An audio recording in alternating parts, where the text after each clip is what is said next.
Okay, you're in Microsoft Excel and you want to highlight rows where the item is due in the next 7 days. That could be a deadline or an invoice, something like that.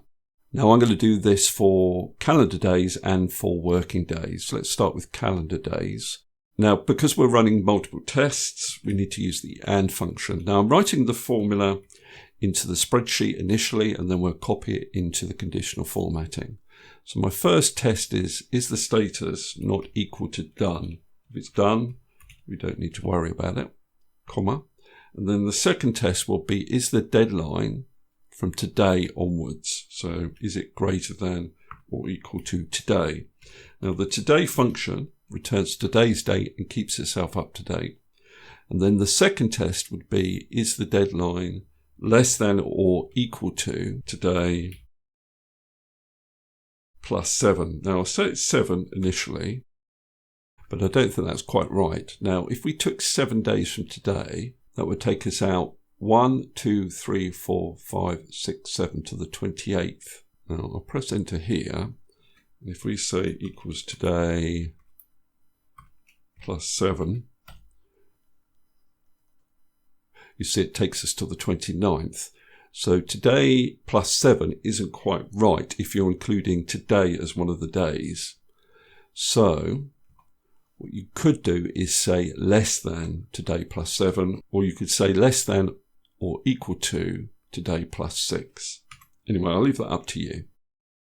Now, if I copy this down, you can see that it's going to return true where all of the tests are met. So this first item here, today's date is the 22nd, so it is something we want to highlight.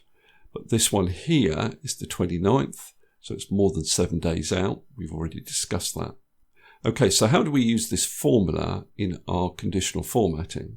Well, what we do is we take this formula, copy it, and then highlight all of the cells that we want to potentially highlight the rows in.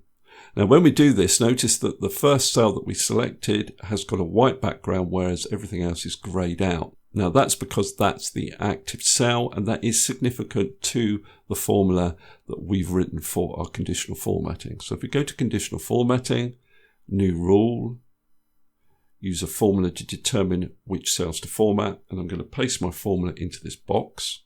Now, this formula will initially apply to the active cell, and then will get copied across and down to the other cells. So this cell will be formatted based on the value in column E and the value in column C.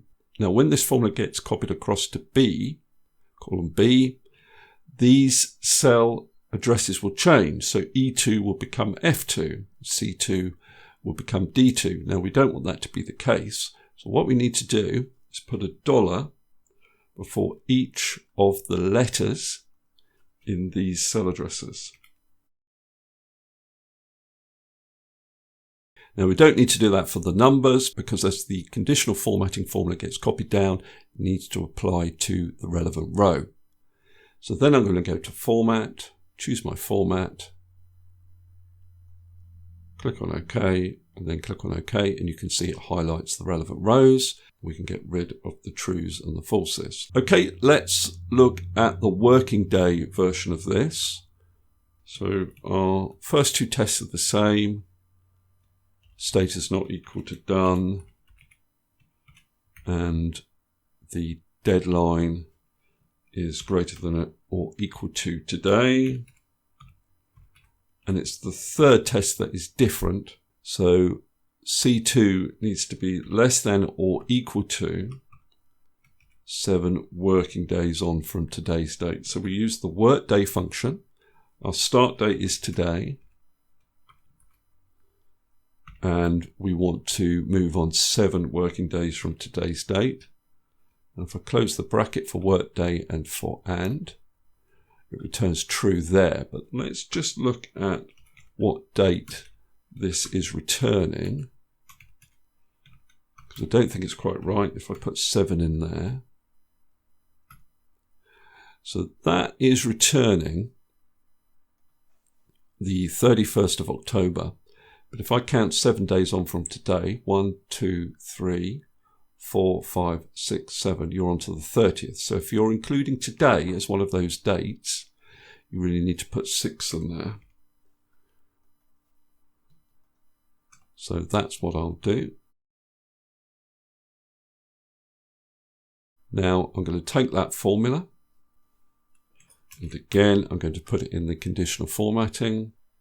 So I select all of the cells, conditional formatting, new rule, use a formula, paste in the formula. We need to lock the cell addresses, or at least the column portion of the cell addresses.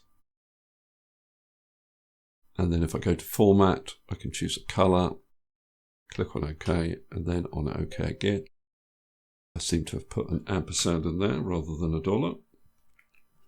So if I click on OK, it then works.